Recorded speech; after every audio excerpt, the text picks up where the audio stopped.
Whaley House Whispers. Based on actual events at America's most haunted house, if there's no such thing as ghosts, someone should tell the Whaley House.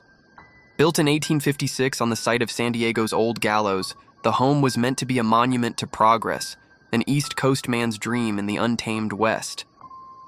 But the ground it stood on had long been soaked in stories of death. And those stories never really left. Victor Santana, the house's operations manager, has never claimed to believe in ghosts.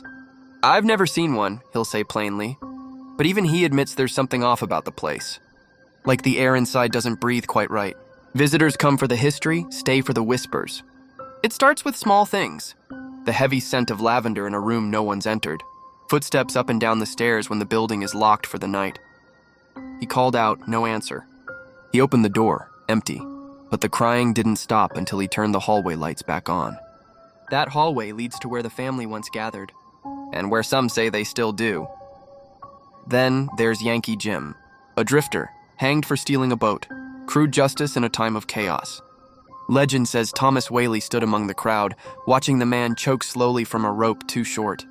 When Whaley later bought the land and built his home on that very ground, it's said the house never settled right. Whaley himself would report hearing grunts echo through the halls. Heavy-booted footsteps climbing the stairs when no one else was home. At first he thought it was paranoia, maybe even guilt, but then others started to hear it too. The sound comes with a pressure, a weight on your chest like someone's watching from the landing above.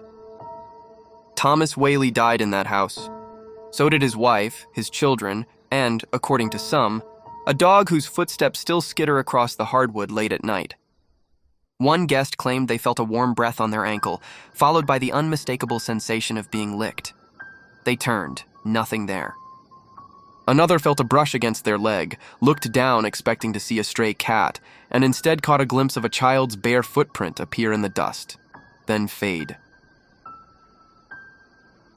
The doll incident is what stuck with Victor. It was during a guided tour, the kind they give dozens of times a week. A young couple noticed that a porcelain doll had shifted slightly between rooms. Nothing huge, just the angle of the head. They assumed it was part of the show. Later that night, Victor walked the house alone, turning off lights. The doll was back in its display case, but now it faced the wall. He swore he hadn't touched it. No one had. But still, the moment that left Victor rattled was the EVP session. A team of investigators had come in, all the usual gear, infrared cameras, motion sensors, digital recorders. At first, everything was quiet. They asked their questions, documented the room temperature, waited, then came the playback. "Is anybody here with us tonight?" Silence. "What is your name?" Static. "Are you happy we're here with you?" Then it answered, low, almost a growl. One word, "No." Victor says he doesn't believe in ghosts. But he's also never walked through the Whaley house without saying good evening to every room, and thank you when he leaves. Because whatever lingers there, it's not just memory. It listens, it watches, and sometimes it answers.